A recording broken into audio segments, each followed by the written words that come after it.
The white Toyota Camry merged into Tehran's chaotic morning traffic on Mossad Expressway at exactly 7:43 a.m. Inside sat a man whose knowledge could unlock the atom's destructive power, a scientist so valuable that Iran's Revolutionary Guard had assigned him a rotating security detail of 8 operatives. On this particular Thursday in March 2011, Mohsen Fakhrizadeh was driving himself to work. Alone. 3 vehicles back, a silver Peugeot 405 maintained careful distance. The driver wore Iranian business attire and spoke fluent Farsi with a Tehran accent. His passenger appeared to be checking messages on a Nokia phone, but the device in his hands was transmitting real-time GPS coordinates to a safe house in northern Tehran, where 4 other individuals monitored multiple screens, showing traffic camera feeds they had quietly accessed weeks earlier. By 8:06 a.m., the Camry would reach the intersection of Hakim Highway and Chamran Expressway.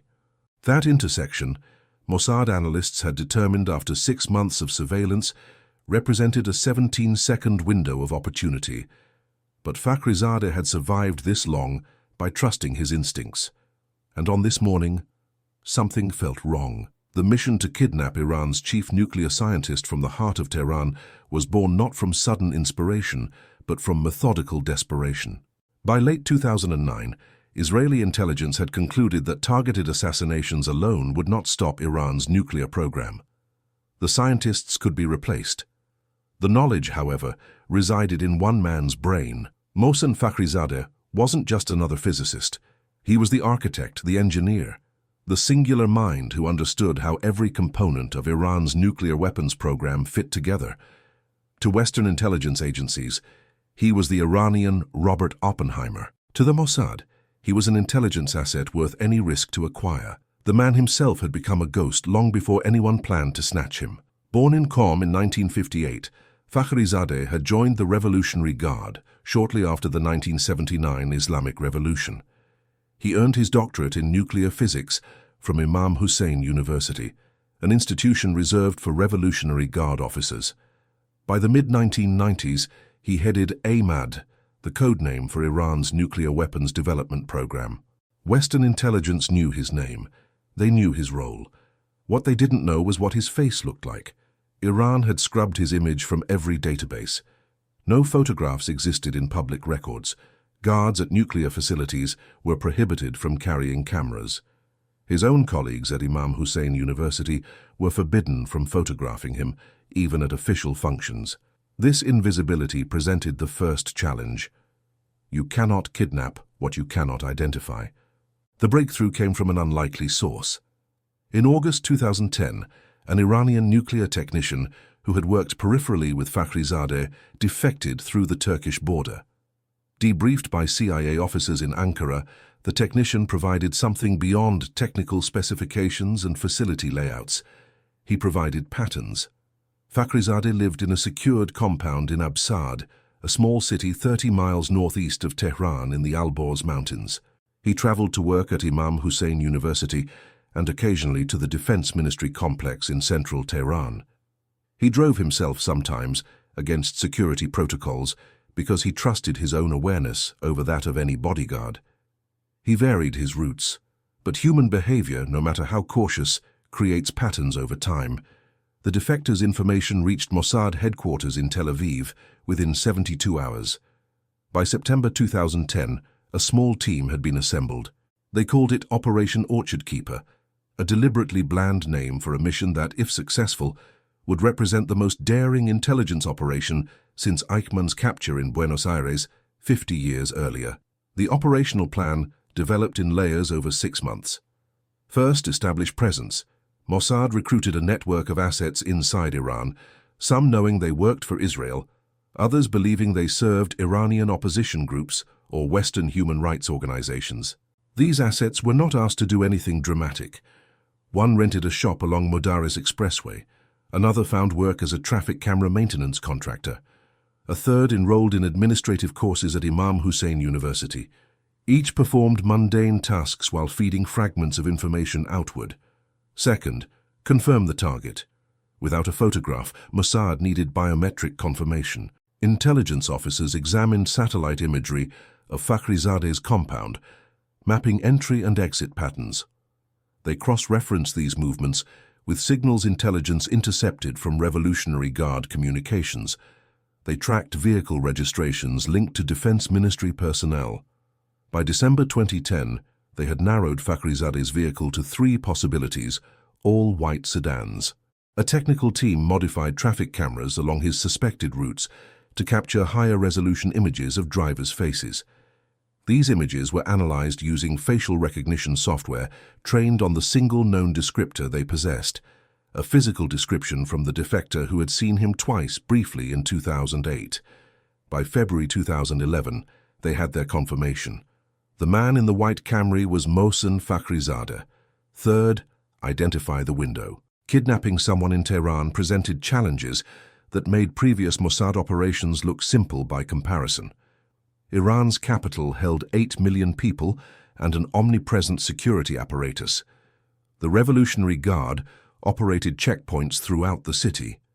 Vivak, Iran's intelligence ministry, maintained surveillance on anyone remotely connected to sensitive programs. Tehran's traffic was legendarily chaotic, making high-speed pursuits nearly impossible. Any attempt to snatch Fakhrizadeh would need to happen quickly, in a location where his disappearance wouldn't be immediately noticed, and close enough to an extraction point that the kidnap team could reach relative safety before the alarm spread. Mossad planners identified 3 potential scenarios. The first involved intercepting Fakhrizadeh at his Absard compound during a security shift change. This option was rejected because the compound's isolation meant any disturbance would be immediately apparent, and the surrounding area offered no concealment or escape routes. The second scenario proposed a raid on Imam Hussein University itself, disguised as a medical emergency. This too was discarded as too complex and too visible. The third option focused on the commute itself, specifically the intersection where multiple highways converged, and where, for 17 seconds, Fakhrizadeh's vehicle would be surrounded by normal traffic before entering a less congested stretch toward the university. 17 seconds. That's how long Mossad estimated they would have from the moment they boxed in his vehicle until Revolutionary Guard quick reaction forces could respond.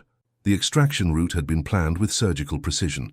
Once acquired, Fakhrizadeh would be moved to a safe house in the Darband neighborhood of northern Tehran, an affluent area with large compounds where a foreigner's presence might not trigger immediate suspicion.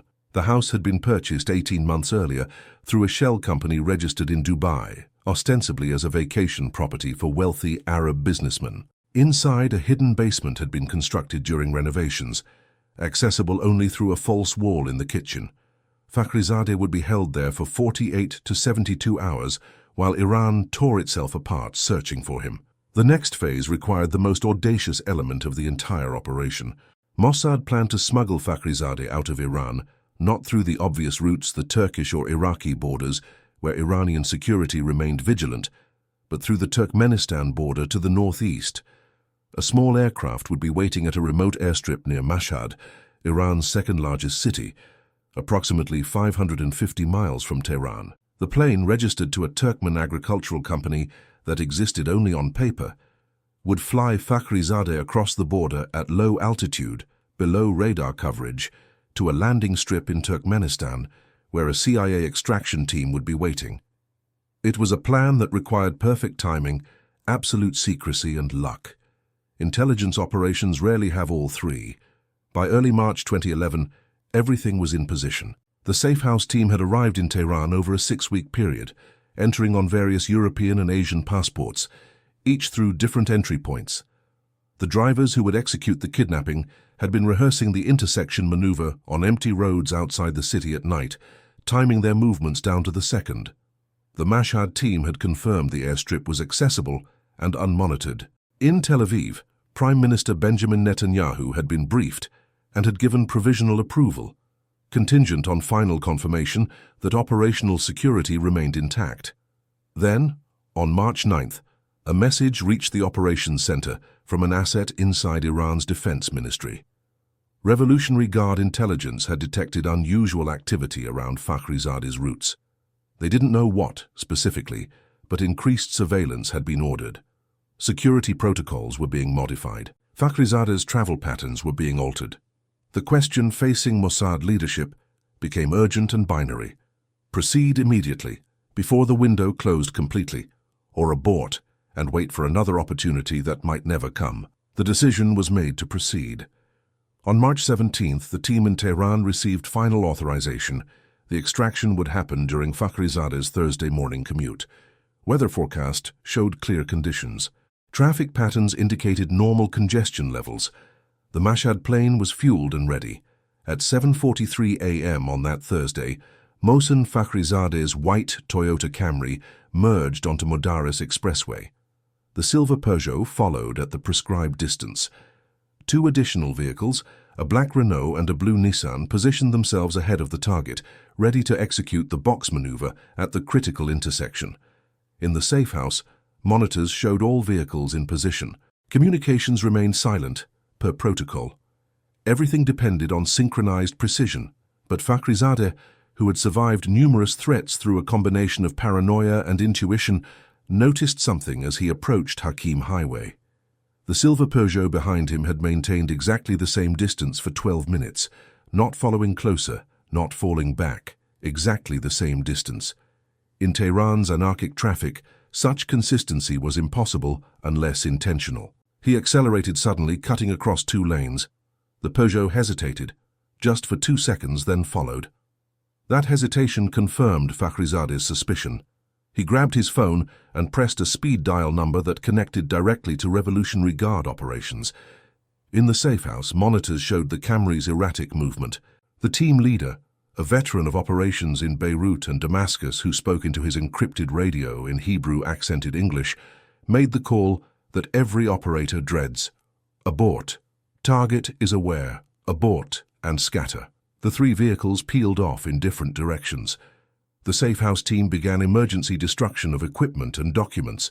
The Mossad team received the abort signal and dispersed, the aircraft taking off empty on its planned flight path to avoid suspicion. Within 18 minutes of the abort order, every Israeli operative in Tehran was executing pre-planned escape protocols, moving toward different safe houses, preparing for emergency exfiltration through routes that had been established months earlier for exactly this contingency. Fakhrizadeh reached the Revolutionary Guard checkpoint at Imam Hussein University entrance 11 minutes after making his alert call. Security forces had already established a perimeter. He was immediately moved to a secure location. Within 2 hours, Iranian intelligence had begun a sweep of the areas where suspicious vehicles had been spotted. They found the shop rented along Modaris Expressway abandoned. They found the traffic camera modifications. They found several individuals who couldn't adequately explain their presence in Tehran. What they didn't find were the primary operatives. By evening, all but one Israeli agent had reached extraction points. The missing agent, a driver of the blue Nissan, vanished. Iranian intelligence never publicly acknowledged his capture, but Mossad sources later indicated he died in vivac custody, though whether through interrogation or suicide remains disputed. The operation was never acknowledged by Israel or Iran. No official record exists in public archives. What is known comes from fragments, from intelligence officials who spoke anonymously years later, from the defector accounts, from the analysis of Iranian security changes implemented immediately after March 2011. The story exists in the shadows, in the space between what governments admit and what intelligence communities know happened. Mohsen Fakhrizadeh survived this attempt, as he would survive others over the next 9 years. His security detail was tripled after March 2011. He stopped driving himself anywhere. His movements became even more restricted and unpredictable. Iranian counterintelligence conducted sweeps of potential Mossad assets, arresting dozens, though how many were genuinely connected to the operation and how many were simply convenient targets remains unknown. The scientist continued his work on Iran's nuclear program through international sanctions, through the Stuxnet virus attack, through the assassination of his colleagues. He remained invisible, protected, essential, until November 27, 2020, when a different kind of operation, one that relied not on kidnapping but on remote-controlled weapons and satellite precision, finally succeeded where the Tehran grab had failed. The files on Operation Orchard Keeper, if they exist in Mossad archives, remain classified. Former intelligence officials who discuss it, even anonymously, speak in hypotheticals and maybes. But they also speak with the particular frustration of operators who came within 17 seconds of achieving something extraordinary, only to be undone by a moment of intuition from a man who had spent his entire career learning to trust nothing and no one.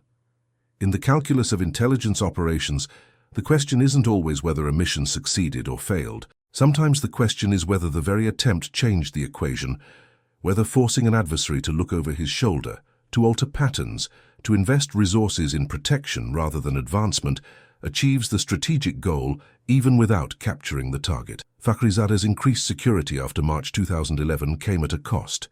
His ability to move freely, to coordinate directly with scientific teams, to personally inspect facilities, was constrained. Some intelligence analysts argue that the attempted kidnapping, though it failed operationally, succeeded strategically by forcing Iran to lock away its most valuable asset, effectively limiting his effectiveness for years. Others counter that he simply adapted, that his work continued unimpeded, that the operation was simply a failure dressed up in strategic rationalization. The truth, as with most intelligence operations, lies somewhere in the ambiguous middle. What remains certain is that for 17 seconds on a Thursday morning in Tehran, one of the most audacious operations in modern intelligence history was in motion. And somewhere in that city, perhaps in a locked file or in the memory of someone who was there, the complete story waits, still classified, still dangerous, still secret.